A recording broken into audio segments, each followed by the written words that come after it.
If somebody told you this was just another Dragon Ball story, if they said it was all about power levels, punches, and screaming into the void until your hair turned gold, somebody lied.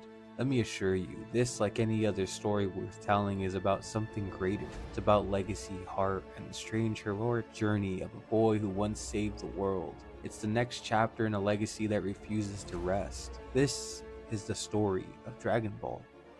The story of a hero who became something more. The story of the great one.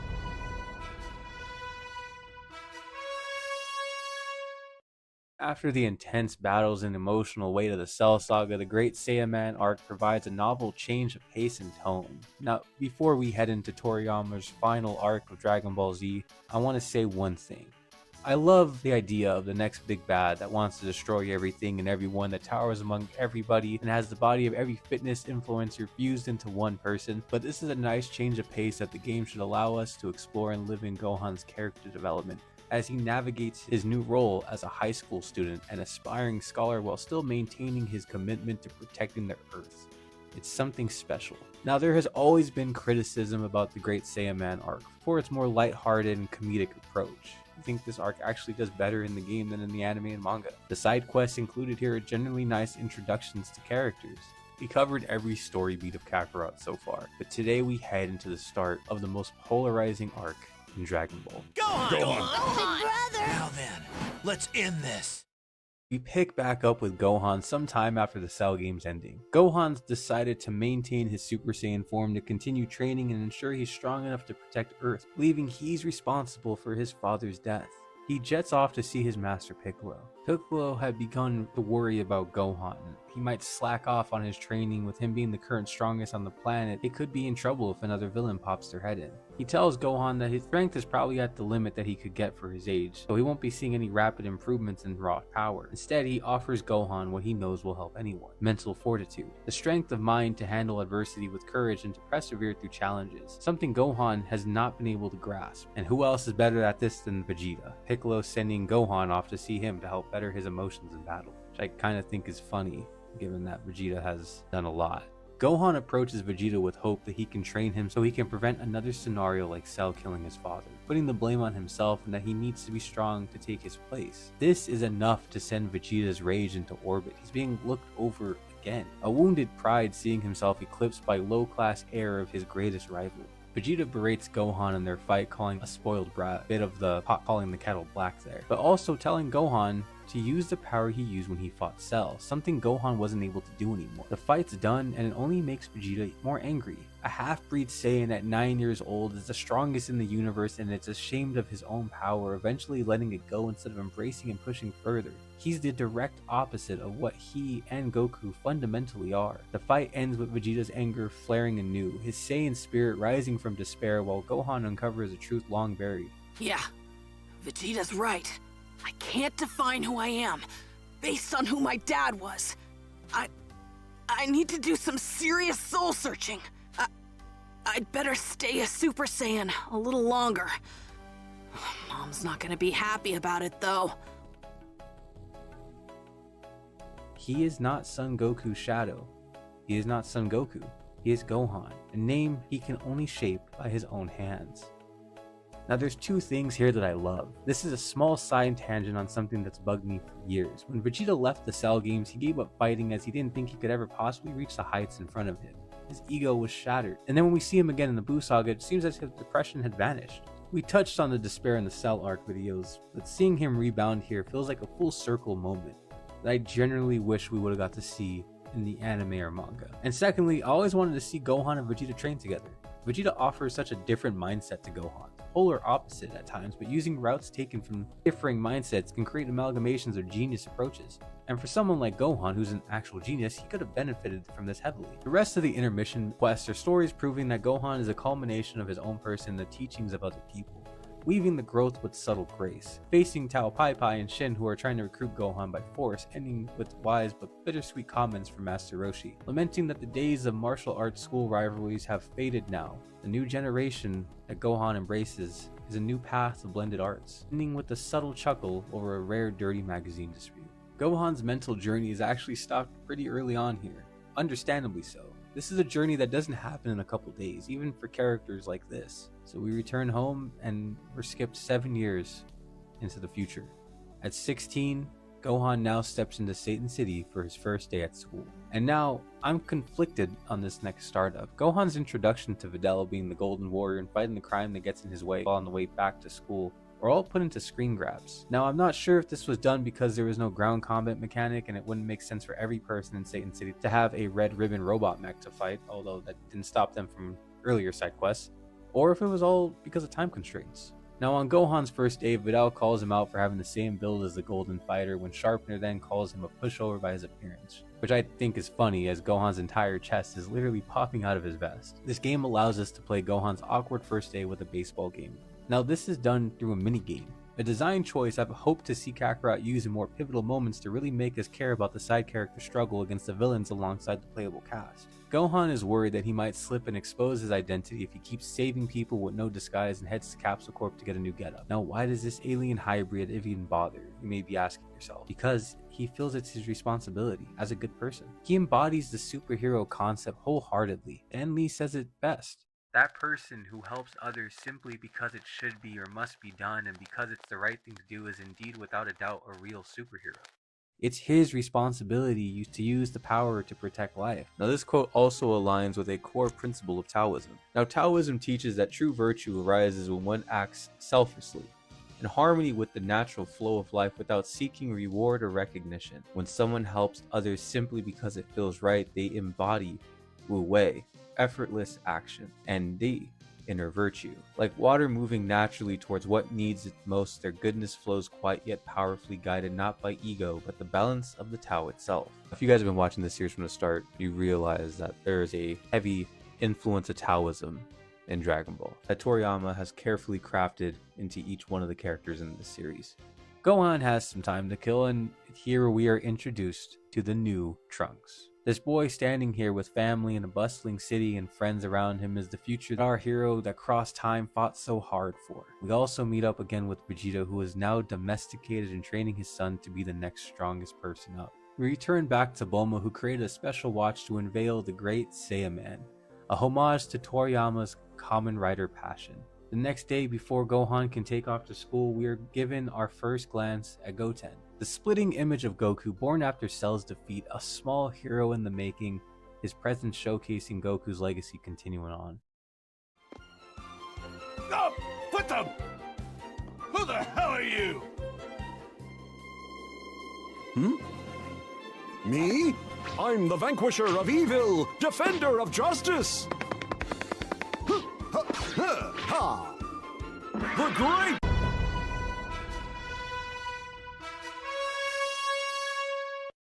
Now, Gohan's first heroic act saves Videl from robbers, but Kakarot fumbles the Great Saiyaman's intro. The flash scenes are too brief, rushing through his crime-fighting debut without showing too much of the ground-level action I expected. But as soon as it started, it's over. You sure you want to keep this going, Gohan? You're going to be late. Exactly. That's why I have to hurry.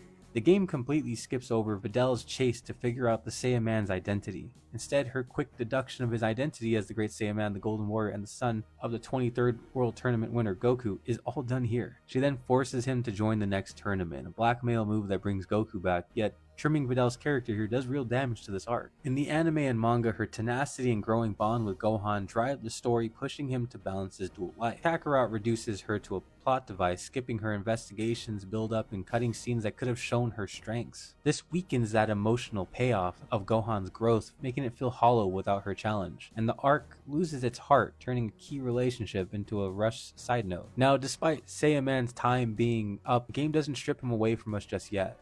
We actually get some side quests that do enrich the time with him, which I believe was done since they either had no time to add Videl's story fully or game restraints, as a lot of what Gohan does as Saiyaman is street level bandit cleanup. First mission up is a training match between Gohan and Videl, where it's cut short after a robot is sent in to stop any boys from talking to her. Who sent this, you're asking yourself? Hercule, of course. But only after being coerced by Emperor Pilaf and his goons to buy the machine and have a test run so they can sell him more. But of course, this little demon's path crosses the Sun family again, as any other person near Videl would have ran away, they would have been rich. But it's Gohan who they find. Videl, though, wants to test her strength and actually does get pretty hurt until Gohan jumps in and effortlessly destroys the robot, sending it back to the creators for repair, but not without self-destructing and blasting them off into the sky. Now, the next quest could have been done at any time, but I think this is the perfect time to do it. During intermission sessions, you're allowed to gather the Dragon Balls to make wishes and bring back enemies to life to fight one more time. Almost every enemy from the game is revived and can be found throughout Earth, but here, nearby Goku's home in Yamcha's desert, is the absolute bane of my time on planet Namek, the Ginyu Force minus their captain. They ask Gohan why he revived them. He was hoping that by bringing them back to life, they turn over a new leaf and be their allies, which the Genyu's mistake for Gohan wanting to join their force. It's here where I'm a bit shocked this side quest drops some lore, saying that at one point there was another member of the Ginyu Force named Banyo, but she left because she thought the poses were dumb. The team decides to test Gohan with a pose to see if he can make it onto the Force, though they're also disgusted with the Saiyaman's attempt. They decide they could just test him through strength. Which, side note here, if you do this quest with Gohan at different times, he showcases different poses for different times of his life, with the others prior to the Saiyaman story being more fighting-like stances. They mention that Gohan was a pushover on Namek and that he might not qualify for their team, but they don't realize that that boy on Namek has overcome and grew past limits these guys have no idea of. And within seconds, he beats them all. Impressed by his power, the great Saiyaman is now inducted into the Ginyu Force. Now, Banyo's lore inclusion is actually quite interesting. I've seen the character around on mods for Xenoverse, but never really cared to look into her. Another deep dive though, for another time. Next two quests shine as introductions to the new generation, crafted with a depth the manga couldn't explore at the time.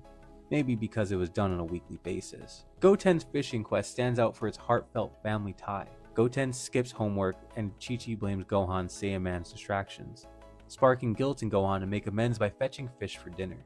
Goten's grounded, sneaks out to join his brother, and together they head out to a fishing spot where Goku once took Gohan. A nostalgic scene that hits so deep, stirring memories of simpler days. Here it dawns on us what the storytellers intend. Goten mirrors Goku more than Gohan ever did. The young boy tests his strength against Gohan, eager to measure himself, a stark contrast to Gohan's awe of Goku as an unreachable peak. For Goten, Gohan is a challenge to leap towards, a shift from our very first visit that warms my heart. I'm glad it's included, quiet bridge between past and future. And Trunks' dinosaur fight brings a bold energy unique for showcasing his raw potential. Outside Capsule Corp, Trunks paces bored, and when Gohan asks, he craves a place to unleash his power. Very Vegeta-like. Gohan leads him to the place that he trained with Piccolo when he was a boy, but Trunks races ahead, and by the time Gohan catches up with him, the dinosaurs in the area are completely knocked out. Trunks challenges Gohan, nearly winning, but still ultimately losing the fight. Yet he declares he's far from his goal, driven to impress Vegeta. This quest's special edge lies in Trunks' fiery resolve. Shaped by Vegeta's pride and the shadow of his future self scars, his bold chase for strength carries a quiet ache. Different goal, born from a world that once knew only loss. These two fighting here for fun, instead of survival, can't help but bring a smile to my face. Gohan returns to Capsule Corp, requesting a costume tweak from Bulma to join the tournament incognito, staring the story back on course. Vegeta, inspired, enters to test his training against Gohan, until a familiar voice cuts in. Count me in too. Dad? That's my dad's voice. Dad! Is that really you? Kakarot? Yep, long time no see. I mean, here. King Kai is helping me reach all of you from Otherworld. Sounds like I'm coming in crystal clear. Dad, how have you been? Huh? Not too bad. I'd say I've been doing okay. For a dead guy. Right. But can you really enter the world tournament? Yeah, most definitely. Fortune teller Baba's gonna let me come back for an entire day. You and Vegeta are gonna enter, right? Then I'm in too. All right! Huh? Hooray! I'm looking forward to that. You'd better be prepared. I've gotten a lot stronger. Same here, Vegeta. All right, guys. See you at the World Tournament. Goku's back for one day, joining the tournament to reunite with family and friends after 7 long years. The joy lifts even Vegeta, eager to settle their rivalry. This sets the stage for our next chapter, the 25th Tenkaichi Budokai, where we will dive into next time.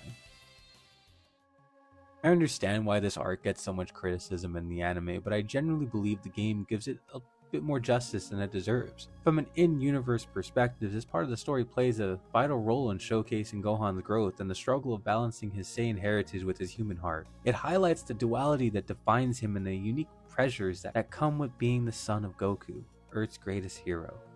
Sure, the tone shift and comedic moments may not be for everyone, but the Great Saiyaman Saga offers valuable insight into who Gohan really is, bridging the gap between Cell and Buu with a refreshing look at identity, purpose, and growth, and reminds us of Toriyama's strength in blending genres while never losing sight of the series' core themes of personal growth, friendship, and the balance between power and responsibility. Dragon Ball Z Kakarot up until this point has carried a genuine love for its world, care in the way it's handled its characters, its moments, and its storytelling through the gameplay. Even in the Cell Saga where key beats and memorable scenes were skipped entirely, there was still something there to feel, something made it worth remembering. But that same sentiment can't be shared here. Now throughout this series I've spent time breaking down each arc and how it lets you live in Dragon Ball, not just watch it. But from the very start of this tournament I was met with what felt like a wall of non-stop cutscenes.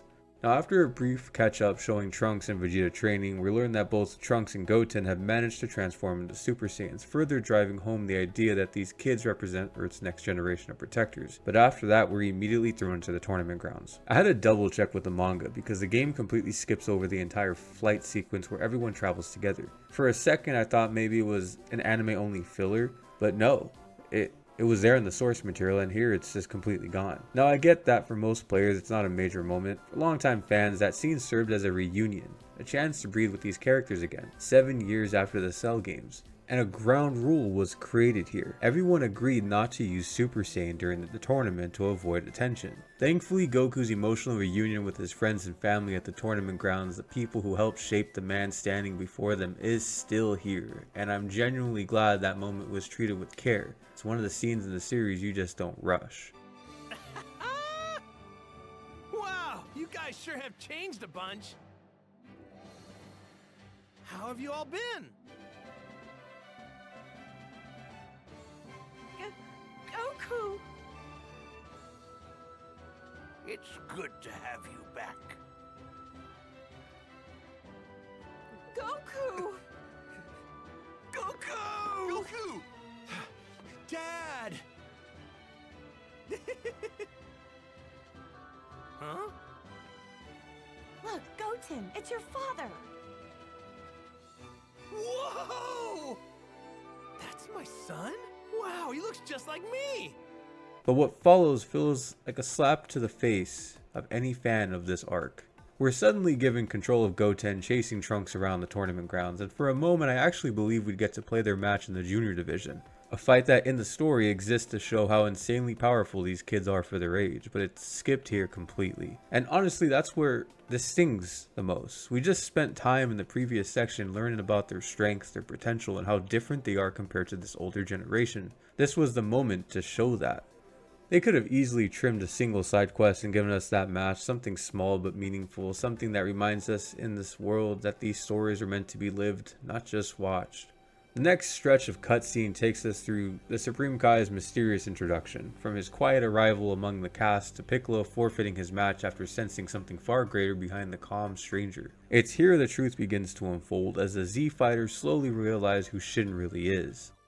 The Supreme Kai himself. We're told that Goku and Vegeta's match is taking place in the first round, but all the other fights that happen off screen.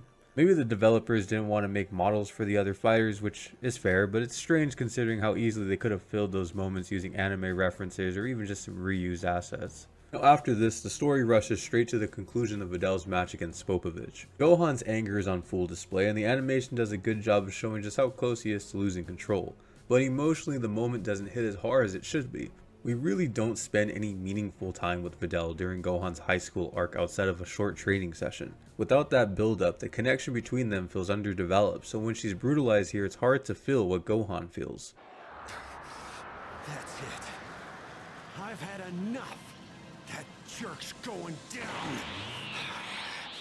Hey now! Okay, come on, take it easy, Gohan! No! That's enough, Spopovich. You've had your fun. We came here for something far more important than this. Hurry up and win the match. Yeah, okay.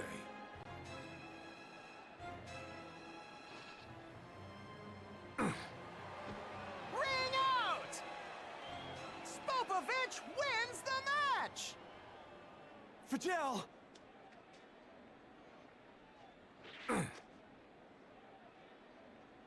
We got another time skip right after, jumping straight to Goku arriving to heal Videl with a sensu bean. And again, for a game that's built around letting us live through every moment, good or bad, it's strange how scenes like this keep getting skipped. It's not a huge moment in the manga either, but even a short cutscene showing Goku and Korin discussing this bad feeling about what's about to come would have added to the tension. A small sense of unease before everything starts to unravel. Now at least Gohan's Super Saiyan transformation during the tournament is still included. It's not as dynamic as I would have hoped for, but when Spopovich and Yamu ambush him, draining his energy to awaken Majin Buu, the scene generally looks great. There! Ha! Who are you?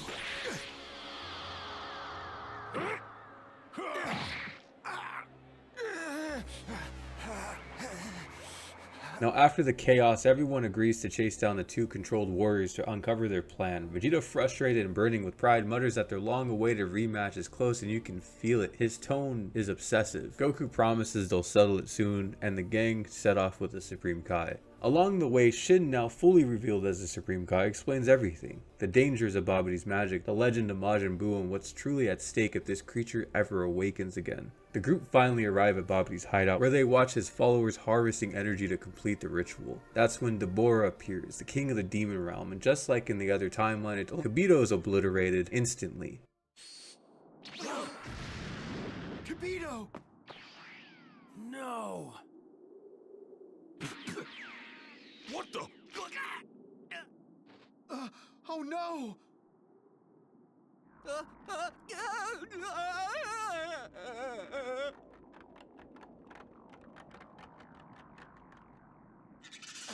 Krillin! Piccolo! Don't touch them! They've both been turned to stone. They can't be restored unless Deborah is killed. Oh, is that all we have to do? Well, that seems simple enough. One of the most brutal deaths in the series, and one I'll never stop being shocked by. Deborah turns both Piccolo and Krillin to stone with a single spit before retreating into Babidi's ship. Fun little detail I noticed here is that you can actually shoot ki blasts at the petrified Piccolo and Krillin, something you normally can't do in first person mode. Morbidly amusing. Now the gauntlet matches are Babidi's cruel game. A series of challenges meant to drain the hero's energy and fuel Majin Buu's resurrection. Now for the Z Fighters, it's their chance to end the threat before it begins, and for us players, it should have been one of the most tense sequences in this saga. Honestly, I would have loved if this section added an on-screen counter, something that measured how much energy the heroes were losing. If you took too much damage, Buu would awaken and you would have to restart. That alone would have made these fights mean more, rewarding smart, controlled combat over just mashing circle button the entire time. First match pits Vegeta against Pui Pui. In the show and manga, it's a short, almost comedic encounter, but here the game turns it into a full-length battle, even transporting us to planet Zune where the gravity is 10 times Earth's. It's actually pretty impressive. This alien world that hasn't heard of Vegeta or even Frieza still feels like part of the vast galactic history in this universe. But for Vegeta, the fight is the prince of a fallen race has long surpassed this level of gravity, a reminder of just how far he's come since the Saiyan saga. Next up is Goku vs Yakan. Yakan has a unique mechanic that lets him absorb your ki, identical to the androids from the saga before. It's clever, but it's missing something important. In the show, Goku overwhelms Yakan by feeding him energy, lighting up the arena with the Super Saiyan aura, and a moment that not only defeats Yakan, but also gives Vegeta a glimpse into Goku's true power. Here that scene is completely skipped. It's kind of a shame. That small spark of jealousy, that moment where Vegeta sees the gap again, that's what ignites his spiral later. Without it, a crucial emotional beat is just missing. The third match sends Gohan against Deborah, the king of the demon realm. Strangely, there's no unique battlefield here, we're just back on the surface of Babidi's ship. Deborah doesn't stand out as a boss either. It would have made perfect sense to give him an attack that turned you to stone, freezing you mid-battle, something that captures the tension of his power like the paralysis move with previous bosses, but instead it's pretty standard encounter.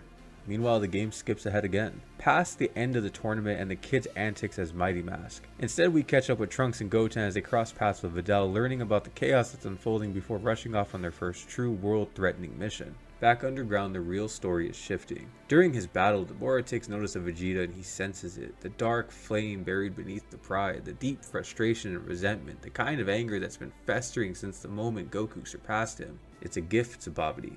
Dabura realizes he can use Vegeta's ego, his unrelenting desire to outshine Goku as the key to Buu's resurrection, so he withdraws. He knows Vegeta's pride will do the work for them. And when that darkness finally cracks open, Babidi slips in. Now if this arc did anything right, it's the beauty it gave to Vegeta. After Goku's death and Gohan becoming the strongest fighter at the end of the Cell games, Vegeta found himself empty. His life had always revolved around surpassing others, first Goku, then Cell, and then when they were both gone, there went his purpose. During the intermission, he rediscovers that drive, training beyond Gohan, chasing strength again, but this time something's different. He's no longer just a warrior, he's a father, a husband, living a life far removed from the prince who once destroyed entire civilizations. But when Vegeta hears that long-time rival, the low-class Saiyan who already left him behind, is returning from the afterlife, that old flame reignites. His pride, his purpose, his reason for being all return in one moment. This is his chance to finally prove he's the #1 Saiyan, but time as always is slipping away. Here in the wasteland, accompanied by what might be the most stunning model of Vegeta this entire game, he falls under Babidi's spell. Not because his mind is weak, no, Vegeta lets it happen. He willingly allows himself to be consumed by darkness, not to serve Babidi, but to gain the power needed to face Goku. An obsession to surpass a low-class warrior who's grown past the strength of the prince. A man who's lost in the shadows of another, desperately clawing back to what he once was.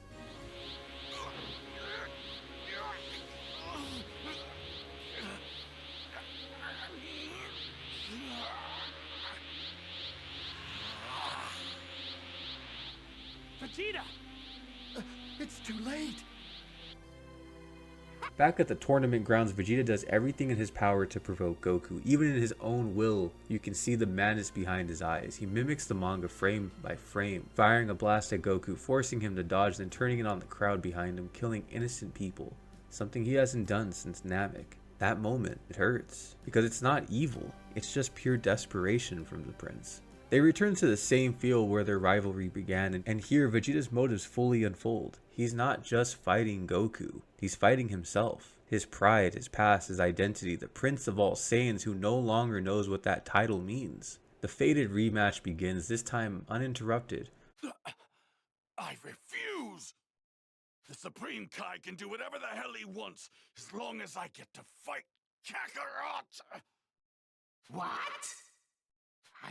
I command you one more time!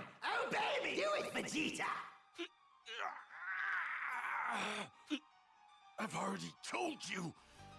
All I care about is settling the score with Kakarot! Who do you think you're talking to?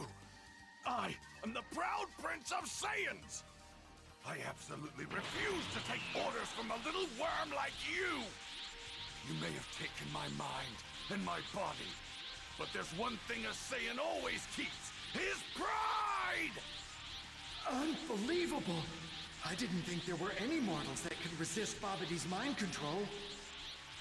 While Gohan and Shin try to stop Babidi and Dabura from awakening Buu, the magic is already being set in motion. Gohan gives everything, his energy, his will, and one last Kamehameha, but it's no use. Majin Buu is born. Dabura sees it immediately. The creature isn't like the others. He won't serve Babidi, he'll destroy them all, but the warning goes unheeded. Dabura is turned to chocolate and the real nightmare begins. Goku and Vegeta stop their fight after sensing Buu's overwhelming energy. Goku begs him to wait to handle this together, but Vegeta's already made his choice. He knocks Goku out cold, knowing that this fight is his alone. Now I will say we do fight Majin Buu with Gohan before the fight with Vegeta, and I think that was a misstep. Saving Majin Buu's first boss fight for Vegeta would have made the emotional impact much longer lasting. The fight between Vegeta and Majin Buu begins. The game might have cut the final flash, it might have skipped Super Vegeta's transformation, it might have sped through these last two arcs faster than Goku's driving test, but they nailed this scene. Vegeta's final atonement. It's the culmination of everything his character has been building towards. His decision to sacrifice himself isn't shocking, it's beautifully transformative. For the first time, Vegeta acts in complete selflessness. All his life he's been driven by pride, rivalry, and the relentless need to stand above of others. Every battle was about proving something to Goku, to the Saiyans, to himself. But here in this final act, he chooses not to die for glory, but for love, for the family he's created, for the Earth he once despised. Detonates. Vegeta reflects on his life, his rivalry with Goku, and most importantly, on Bulma and Trunks, the people who unknowingly gave him the strength to change. When Trunks and Goten arrive on the battlefield, it feels fated, a final passing of the torch. For the first time, Vegeta embraces his son, not as a warrior, but as a father. Up until now, his affections for Trunks were buried beneath cold pride, hidden behind training and expectations. But in this moment, he lets it show. Facade drops and the man beneath the armor finally speaks. Finally realizing that his family, the thing that he once dismissed as weakness, was his true strength all along. This goodbye, quiet and brief, is the culmination of that revelation, his love for Trunks, for Bulma, and for the life he built. It's what's giving meaning to his sacrifice here. He's not fighting for pride or for himself, he's fighting for them. And before he goes, he asks Piccolo one question. He'll see Goku in the afterlife. It's a rare glimpse of vulnerability for him. A part of him that still clings to the idea that that rivalry could continue beyond death, but when Piccolo tells him the truth, take these two as far away from here as you can. I'm counting on you, Piccolo. You're prepared to die, aren't you?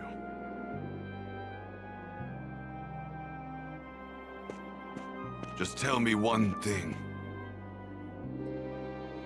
If I die, will I be able to see Kakarot in the other world? I'm afraid not. You've killed too many innocent people. When you die, you'll lose your body, and your soul will be carried off to a different world. I see. That's too bad. Now, get out of here. Hurry! the silence that follows that sentence says everything. There's no heaven waiting for Vegeta, no eternal fight with his friends, no second chance. He's already been revived by the Dragon Balls once, and still, he smiles through it all. In one final burst of light, energy surging through him, washing over his body, his past, his sins, its cleansing fire, every planet he destroyed, every Namekian he slaughtered, every innocent life he took, all of it fades in one blinding glow. The proud prince of all Saiyans dies, not in his own arrogance, but in peace. I finally know how to get rid of you. Once and for all. Hey! What in the world is Vegeta doing? He's gonna get himself killed! For the first time ever, he's finally fighting to protect someone other than himself. Throwing his life away to do it.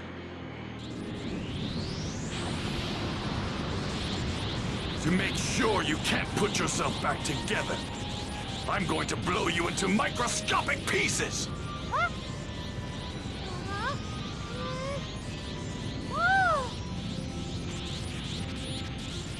Farewell, Bulma, Trunks.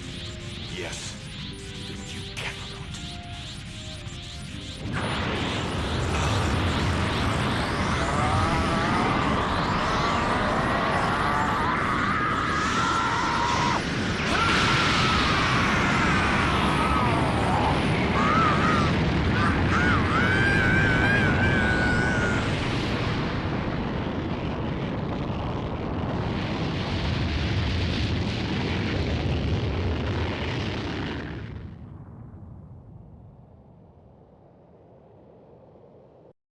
When this game reaches its highs, the dev team makes you feel it. They flex every animation trick they learn across the entire project, the camera sweeps, the particle effects, the raw kinetic energy you can practically taste. But when they need to rush, they let you feel that too. And that's one of the strangest through lines of this story arc. There are more cutscenes than gameplay, yet not all the cutscenes carry the same love and care that we saw in the earlier ones from the game. Every now and then I ran into something that looked shockingly lazy compared to what came before. I know I always bring up Raccoon's cutscene on Namek as the gold standard, but the Buu Saga deserved moments on that level. Moments as bizarre, theatrical, and beautifully exaggerated as the Ginyu Force strutting into battle. But credit where credit is due, when the devs do choose to deliver on a key emotional beat, they absolutely knock it out of the park. Some of the cutscenes in this final arc are genuinely breathtaking, easily among the best I've ever seen in any Dragon Ball game. And yet, this arc is bittersweet, but not in the way you may think. The entire section of the game is complicated. And the best way I can explain it is with something all too relatable.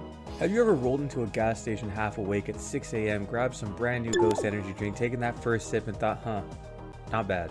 Then 2 sips hit and it's grotesque. Then 3 sips and you can't tell if you love it or hate it anymore. By the time you finish the whole can, you don't know if you want another because the caffeine is calling or because maybe, just maybe, you did like that flavor.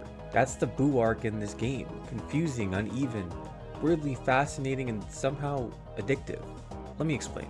Goku wakes up after being knocked out cold by Vegeta's sucker punch, and before the drama can even settle in, Krillin decides to flex on the audience, reminding us that he's still alive and still capable of delivering a joke at the absolute worst possible moment. Is that really you, Goku? You're alive! Goku quickly fills the team in. Vegeta and Gohan are both gone, lost in the fight against Majin Buu, and as heartbreaking as that is, he wastes no time explaining the one sliver of hope he learned in the other world. A technique created by a race called the Metamorians, a method of fusion that allows 2 warriors of similar height and power to combine into a single, unbelievable strong being. It's here where Popo reminds us that there are 2 fighters who meet those criteria. Goten and Trunks napping upstairs, completely unaware that the fate of the world is resting on whether or not they can learn a dance routine. Now, to be fair, in the anime and manga, we got a lot more build-up showcasing how absurdly strong these kids are. Training sessions, character moments, sparring scenes, enough to really sell that the idea that these 2 children can save the world. Kakarot didn't give us any of that. Outside of the fact that they can become Super Saiyans and had a tiny bit of training with Gohan in some of the side quests, the game doesn't really earn the idea that they're Earth's last hope. But before Goku can even begin teaching them the fusion dance, the sky snaps to black. Shenron has been summoned by Bulma back at Capsule Corp. The game actually fixes a scene from the original story. Now in the manga, there's a notorious plot hole. The wish was supposed to revive everyone who died that day except for the evildoers. Logically, the cast should have realized Gohan wasn't brought back because he didn't die that day. Only Videl acts like this makes sense, while everyone else acts like they forgot how the dragon works. Kakarot corrects this by changing that wish entirely. The wish is now used to revive only those killed by Vegeta during his Majin rampage at the World Tournament. A much cleaner narrative choice, and it gives us the characters a more grounded, meaningful moment of mourning when they assume Gohan has fallen. But then, literally seconds later, the game contradicts itself. Kibito is revived by the Dragon Balls. The problem? Vegeta didn't kill Kibito. Dabura did, and he even says so. I'm certain I was killed by Dabura. Killed by Dabura. Killed by Dabura. Kibito rushes off through the ruined landscape and finds the barely conscious Shin, clinging to life by a thin thread. After stabilizing him, the 2 take off immediately following the faint, flickering energy signature of Gohan, who, after Majin blasted him out of existence, is somehow still holding on. They scoop him up and transport him to the Kai's sacred homeworld, a place far removed from mortal conflict, where serenity itself is woven into the air. There they begin to heal him, Shin placing the faith in this mortal, believing Gohan is strong enough to attempt the unthinkable, pulling the legendary Z-Sword from its ancient prison in hopes that it would be a deciding factor against the battle with Majin Buu.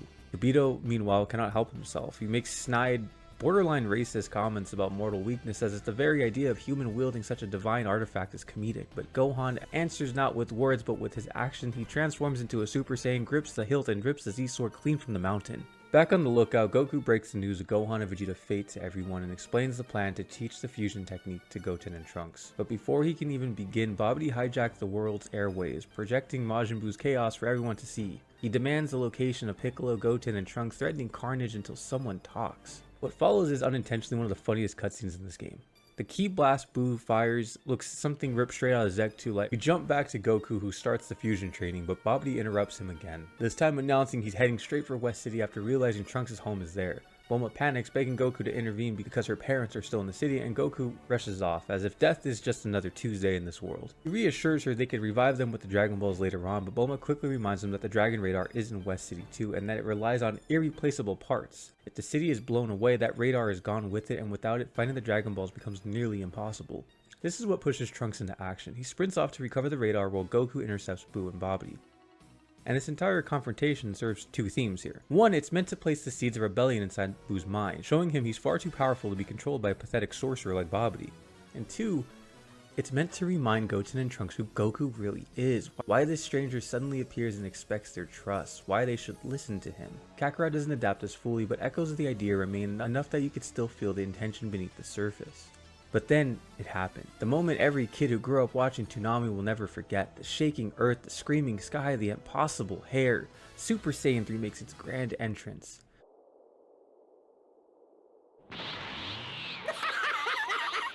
That won't work. Vegeta tried the same thing, and look what happened to him. Good point. Then I guess I better kick it up a notch and go one step further. What do you think? What? This is a Super Saiyan. And this is a Super Saiyan level beyond that of Super Saiyan. Let's just call this Super Saiyan 2. What a pathetic transformation! Nothing's different from the previous form! And this is going even further!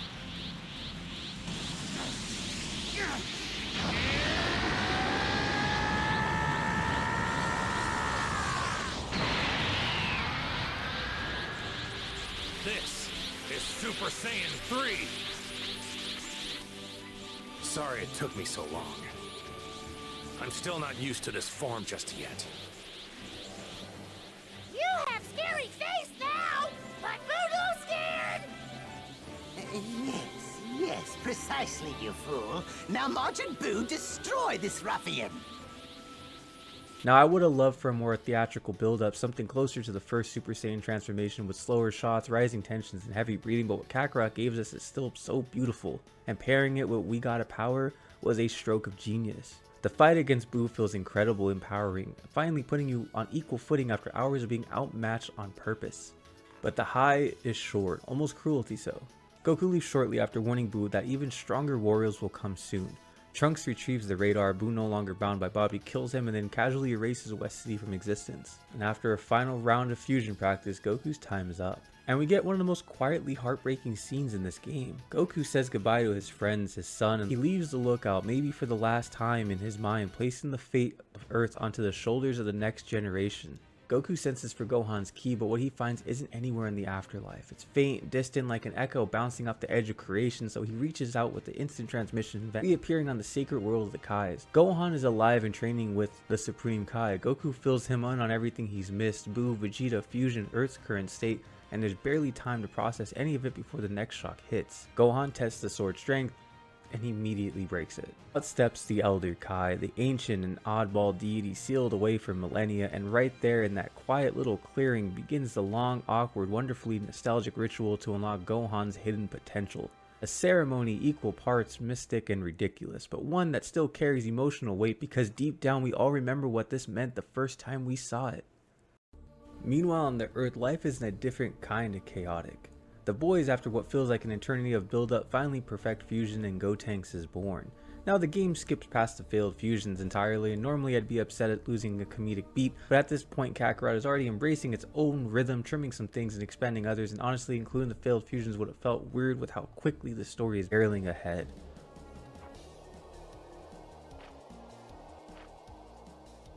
Fusion!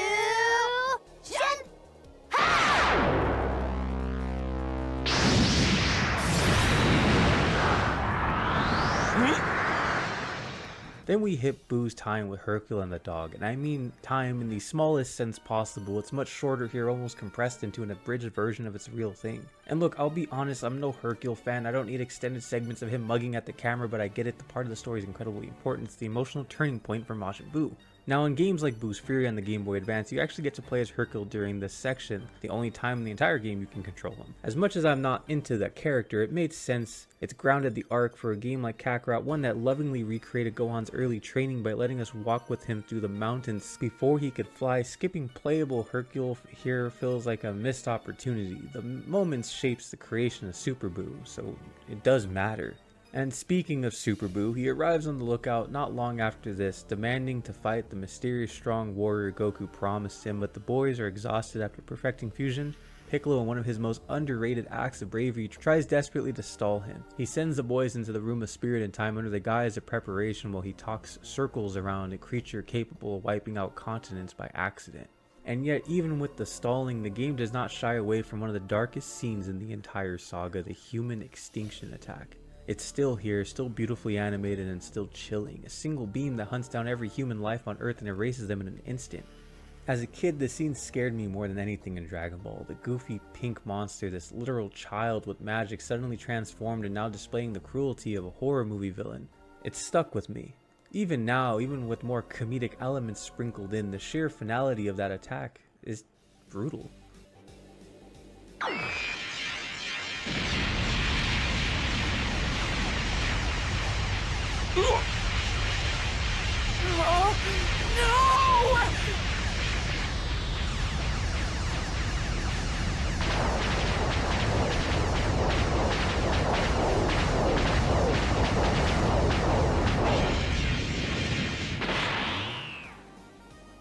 Eventually, Buu and Piccolo enter the room where we finally get to take control of Gotenks, and Kakarot does something really special here. It embraces the absurdity of Gotenks' entire moveset, from the Super Ghost Kamikaze attack to all the wild, over-the-top techniques Toriyama tossed into the manga for fun. The game nails that energy. Now, Super Buu doesn't have anything unique to him alone. I'm not sure how they decide on which boss will have a unique moveset, but Buu definitely should have had some for each stage of his boss cycle. Gotenks is still very much that super-powered child we all know from the anime and manga, absurdly strong, unbearably cocky, and holding back way more power than any sane person would in front of Majin Buu. And that arrogance costs him. Just like the source material, Buu tears a literal hole through space-time, Rib opens the room, and marches right back onto the lookout, only to devour almost the entire Dragon Ball cast in one brutal sweep. The boys, forced to stop playing around, pushed himself into Super Saiyan 3 and escaped the chamber, now finally ready to take on Buu's second phase. Hey, what are you?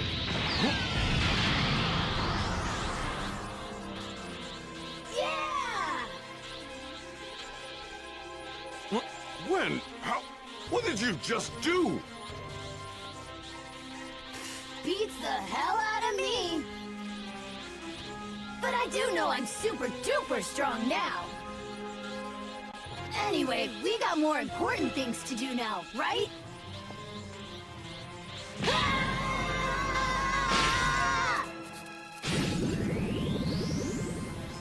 I did it! I would have loved to see a Boo Boo volleyball special attack here, letting Piccolo join in as a side character. It would have been a perfect nod to the anime and manga and an extra layer of fun for the player, but maybe that's me wishing for too much. Another missed opportunity here is the lookout isn't destroyed. Now imagine taking flight through the rubble, the columns shattered, the sky temple in ruins, as a visual reminder of the sheer scope of the power these two are throwing around. A small detail, but it would have added so much more texture in the atmosphere before this next big fight. Back in the Kai world, Gohan's ritual is finally complete, and in a genuine heartfelt moment between father and son, Kakarot shows how much care it holds for these characters. Goku, for one of the rare times in his saga, let the mask and regrets not being there more for Gohan. I wish I could, but I gotta stay here. I wish for a lot of things. I wish I could have seen you grow up. Dad! Before his son leaves to take up the mantle, Goku passes the torch, fully sincerely giving Gohan the confidence he's always needed, but since he was a boy in this game, Gohan has lived in his father's shadow. But now as he flies into battle strong enough to be mistaken for Goku at a distance, he begins casting a shadow entirely of his own. It's the clash of absolute good, a young man who can't look away when someone needs help, versus the pure chaos of Majin Buu, a being who only understands destruction, cruelty, and hunger. But despite the emotional storytelling happening right in front of us, the game treats this encounter like a standard fight. No unique break attacks, no cinematic flourishes like the major boss battles earlier in this game. It's a serviceable fight, but not unforgettable. The cutscenes that follow, from Buu exploding outwards to the boys being absorbed, are nicely animated. They all get the job done, but the moment never reaches the peak it was building towards. What does stand out though is the Buu tanks fight. This version actually shows him using the boys' techniques, little touches that remind you that the developers still cared about the details, even if some big moments didn't get to the spectacle that they deserved. Goku's now revived thanks to the Elder Kai's sacrifice of his own life, returns to Earth with a renewed purpose, help his son finish what they started. Armed with the Patara earrings, he hopes fusion will finally tip the scales, and then there's a quiet, clever detail here when the Elder Kai hands him those earrings. He offhandedly admits as he believes the fusion is permanent to his knowledge. It's subtle, but it feels like a nod towards the later Dragon Ball Super retcon about the hour-long limit, Kakarot giving a knowing wink to its own evolving world. But before Gohan can use the earring, everything collapses. He's absorbed by Majin Buu, adding the last missing piece to create the strongest version of the monster yet.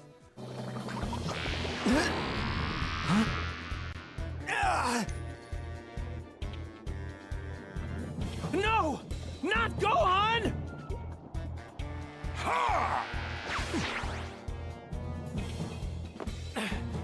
No! You've gotta be kidding me! Come on!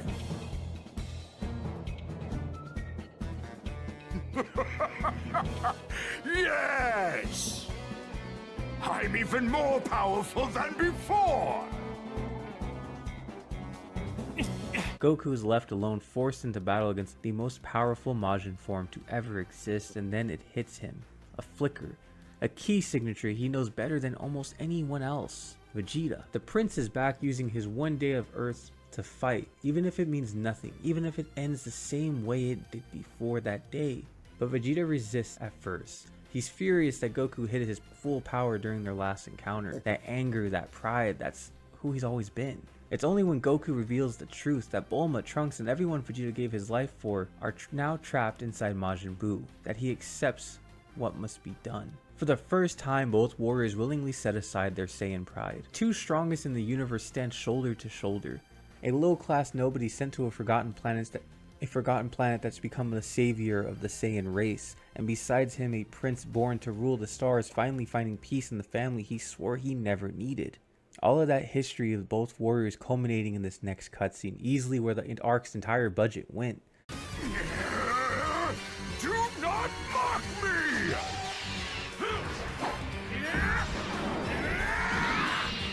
No!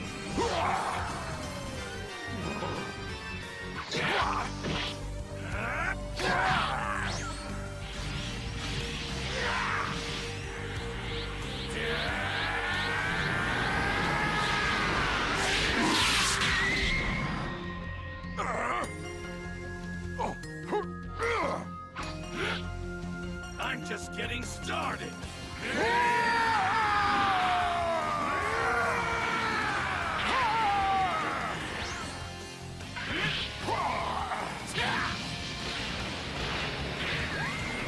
Big Bang Attack!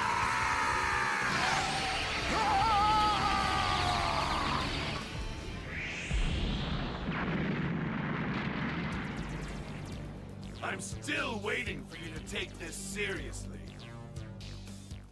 It's stunning, emotional, exactly the level of beauty the rest of the saga deserved, and honestly, if they were going to pour this resource into one moment, I'm glad it was this one. Vegito, despite sharing the same gameplay inputs as every other character, feels like just raw power incarnate. He's a walking cheat code, like one of those secret characters you unlock in an old PS2 game. Overpowered, unfair, and unbelievably fun. But the pacing speeds up from here. The journey inside Buu, the search for the absorbed friends, and the defusion, all of it is handled quickly through cutscenes, and suddenly we're standing at the final chapter of this game. Kid Buu. He feels like a final boss. Wide area attacks, unpredictable movements, special techniques that force you to stay alert. You can't button mash your way through this fight. He dodges everything. He puts pressure. He strikes without a pattern. This is the kind of AI I wanted from the very start of this arc. An opportunity that makes you feel like you're fighting an uphill battle. The embodiment of pure chaos and destruction. And then the game finally does it. They included something I generally didn't expect, a moment at first I assumed would remain tucked away in basic in-game dialogue, but they go all in. They give Vegeta his full development in a cutscene. Not the abridged version, not the checkbox adaptation, an honest completion of the arc he's been quietly walking since the beginning of this game.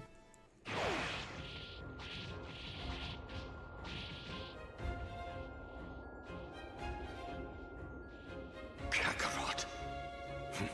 You really are something else. I think I finally figured it out. I think I know why a genius like me can't keep up with you. I thought it was because you had people you wanted to protect. It was as if having a strong desire to save others gave you some mysterious power. And maybe it does in some way. I too have those I care about now. But you are always different. You don't fight to win. You fight to continue pushing yourself past your own limits. That's why you never took the lives of your opponents. You even had the opportunity to kill me. But you didn't. You didn't. Damn you, Kakarot. I can't believe a battle-loving, kind-hearted Saiyan like you even exists. You're in trouble now, Buu. Here comes my full-power Kamehameha! Only you can do this. You are #1. Throughout Kakarot, it's been clear that Vegeta has been lost. Not directionless, but uncertain of who he wants to become. His desire to grow was always tied to ego, to status, to the pedestal he felt he deserved. Strength wasn't a personal pursuit for him, it was his throne. It was justification, it was the last remaining thread of the identity he clung onto from a world long destroyed. And the game shows this beautifully in his training quests and the conversations he has with Trunks and the way he talks to the Earthlings. He's searching for something greater, but doesn't yet understand that greater doesn't always mean stronger. Vegeta's entire existence has been defined by his rivalry with Goku, the intense, toxic, deeply emotional comparison to someone he was taught should be beneath him. A low-class warrior surpassed the Prince of all Saiyans. It shattered him, it reshaped him, and even as he built a family and made life on Earth, that wound never truly healed. So when he finally admits the truth in the face of this almighty threat, it's monumental. It's the final surrender of the oldest internal conflict.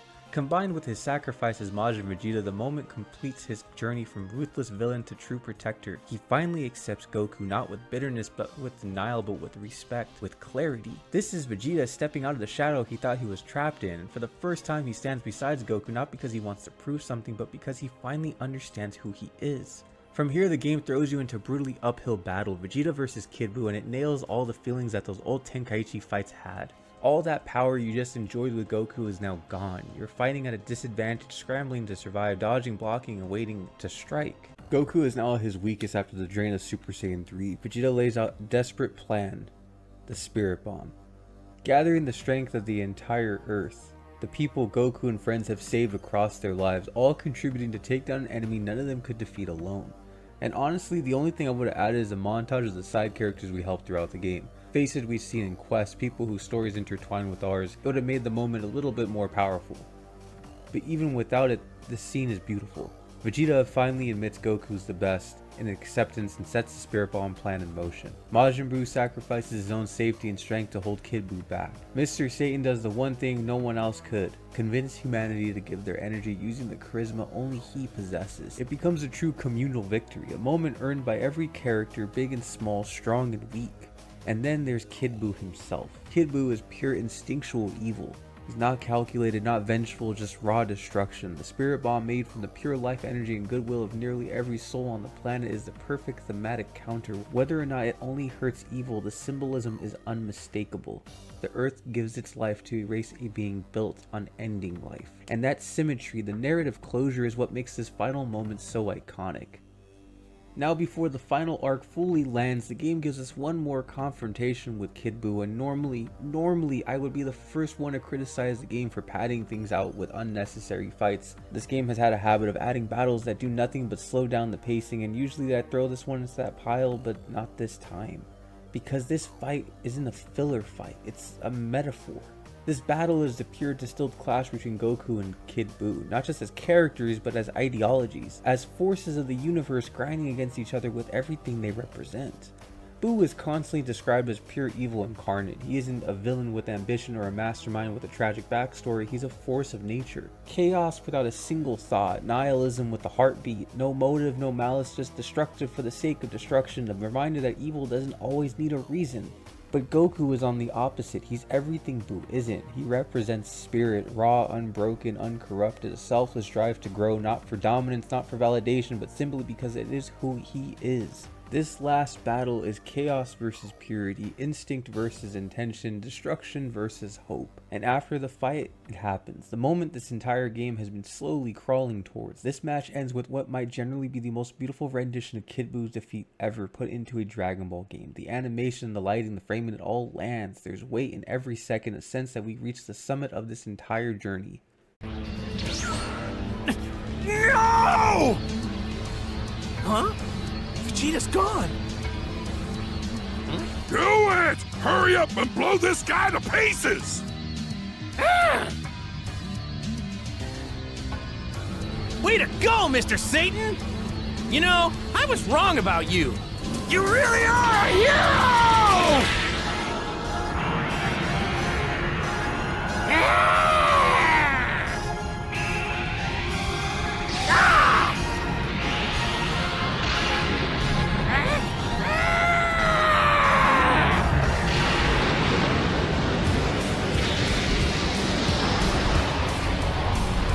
No! Come on! Go! Go! Go!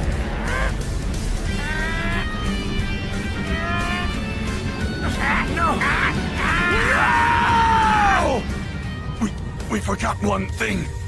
Kakarot's too weak to make it work. What? Now what are we supposed to do? How much longer must I wait? Do you not have a third wish? That's right! Purunga! Can you restore the energy of someone named Goku? I can. That's great! Please do it now! Puparito Paro! It's no good! Goku! I used the final wish to restore your energy! Are you back to full power yet? Yeah, I sure am! Thank you, Dragon Balls!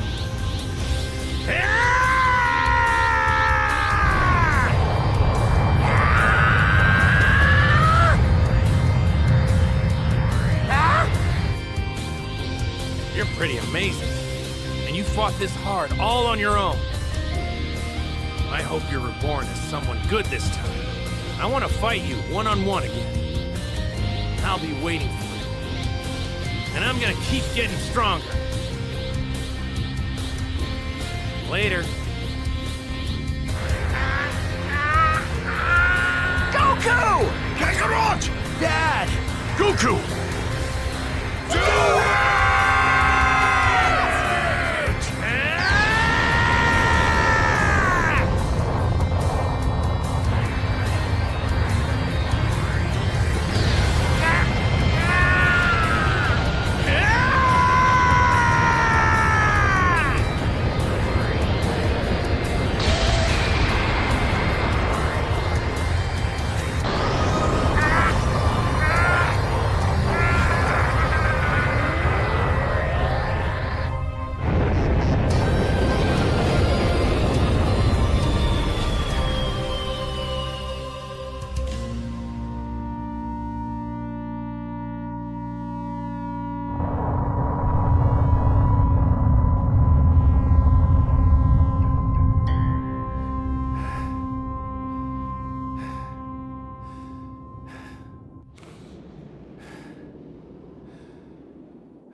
Phew! It's finally over. Jeez, it's about damn time.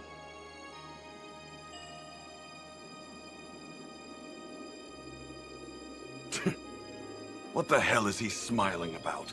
He never ceases to piss me off.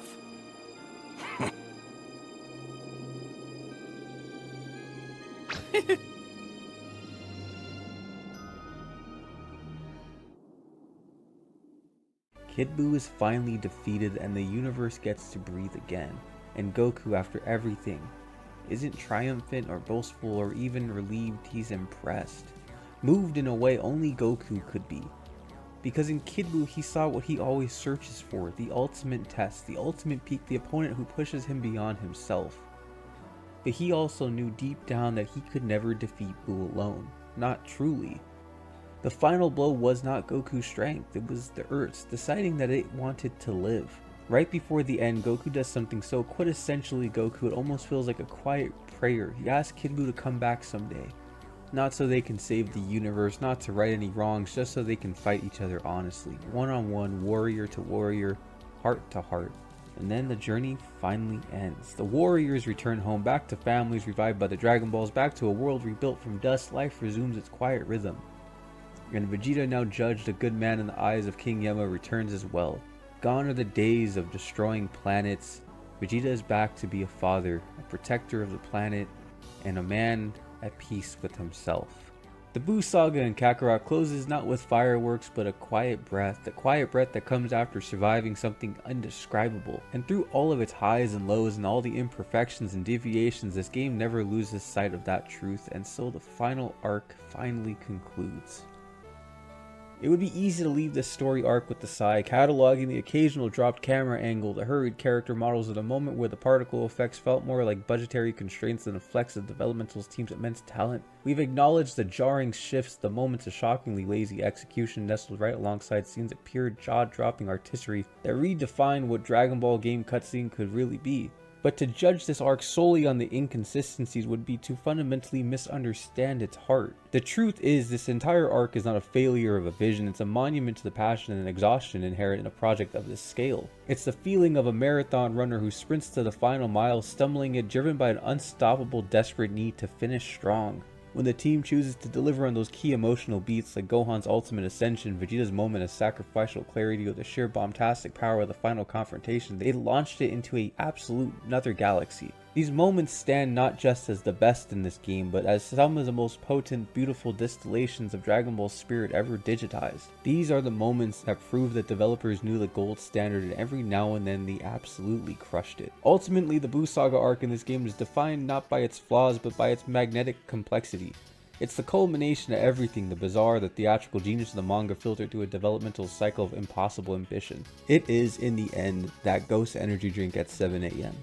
You finish that can, the taste lingering, a confusing blend of artificial sweetness and raw essential power. You know, some sips were rough, maybe even grotesque, but the caffeine buzz hits and the credits roll, the primary undeniable feeling is a deep, resonating love.